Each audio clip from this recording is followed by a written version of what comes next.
চাষি ভাইদের জন্য সুখবর। আজকে পেঁয়াজের বাজার কিছুটা ঊর্ধ্বমুখী। আজ ৮ অগাস্ট ২০২৫। রাজবাড়ীর মাছপাড়া কৃষিহাট থেকে আপনাদের সঙ্গে যুক্ত হয়েছে আমি নুর ইসলাম। আজকের এই হাটের সার্বিক তথ্যচিত্র আপনাদেরকে তুলে ধরবো এবং কেমন দামে বেচে কিনা হচ্ছে, কৃষকদের মতামত কি সেগুলো আমরা জানবো। কি ধরনের পেঁয়াজ কি পরিমাণে আমদানি হয়েছে সেগুলো আমরা জানবো। তো বর্তমানে বড় পেঁয়াজের থেকে যেই গুঁদো পেঁয়াজটা আছে, মানে মূল কাটা পেঁয়াজ লাগাবে কিছুদিন পরে, সেই পেঁয়াজটা কিন্তু আসছে।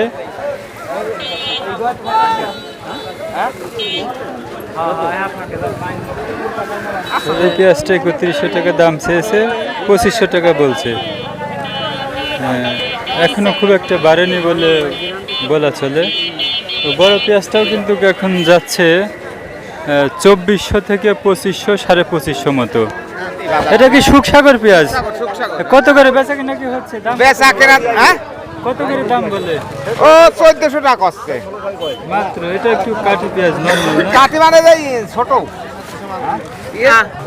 আমাদের দেশে কিন্তু পেঁয়াজ সংরক্ষণের জন্য সুব্যবস্থা তেমন একটা পর্যাপ্ত পরিমাণে নেই, যার কারণে প্রত্যেক বছরে কৃষকরা প্রচুর পরিমাণে ক্ষতিগ্রস্ত হয়। সঠিক সংরক্ষণের অভাবে পেঁয়াজগুলো তারা সঠিকভাবে সংরক্ষণ করতে পারে না, বিদায় পচে যায় এবং কৃষকরা অত্যন্ত ক্ষতিগ্রস্ত হয়। তো বিশেষ করে এই আষাঢ় শ্রাবণ মাসের দিকে যখন বৃষ্টি হয়, এই আবহাওয়াতে পেঁয়াজটা বেশি পরিমাণে পচে। তো আমরা একটু কৃষকদের সঙ্গে কথা বলি। তো এখন এই পেঁয়াজটা অতিরিক্ত পচে যাওয়ার কারণটা কি? এতে কি আপনাদের লস হয়? পেঁয়াজ পচে যায় কেন? পিস পয়সা তো যাবে, পিস পয়সা তার কারণ হচ্ছে আষাঢ় মাস ঘন ঘন বৃষ্টি হয়, পেঁয়াজ পচে যাচ্ছে। এই সময় পেঁয়াজ পচে গেলে তো অনেক ক্ষতি হয়, তাই না? এখন এই সময় বৃষ্টির কারণে পেঁয়াজ পচে যাচ্ছে। রোদ বা নাই, বাতাস নাই, কোনো বৃষ্টির কারণে পেঁয়াজ আস্তে আস্তে আমলা উঠে পচে যাচ্ছে। এক মণ পেঁয়াজ যদি বছরে সংরক্ষণ করা যায়, তাহলে সর্বশেষে কতটুকু পেঁয়াজ পাওয়া যেতে পারে পচে শুকিয়ে যাবে? আপনার পচে শুকিয়ে মন কাপ ৩০ কেজি থাকে, বাচ্চার দিয়ে ৩০ কেজি, ১০ কেজি বাড়া যায়।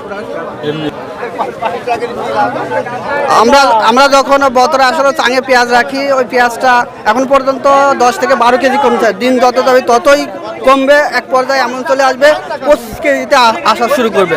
পেঁয়াজ ওজনে কমবে, প্লাস পচে যাবে, শুকনা হয়ে যাবে। বছর থেকে প্রায় আরও ২ মাস যদি রাখা যায়, মিনিমাম আপনার ১৫ কেজি কমে যায়, ২৫ কেজি বিক্রি করা লাগতে পারে। সংরক্ষণের অভাবে পেঁয়াজ প্রচুর পরিমাণে পচে যায় এবং কৃষকরা ক্ষতিগ্রস্ত হচ্ছে। হ্যাঁ, এটা করতে গেলে আসলে তো ওই সময় যদি আমরা ১৫০০ ব্যস্ত, আর এখন ১০২৬০০ ব্যস্ত, মানে একই কথা। পেঁয়াজের বাজারটা যদি এখন মিনিমাম ৩৫ থেকে ৪,০০০ থাকে, তাহলে কৃষকদের একটু লাভ থাকে।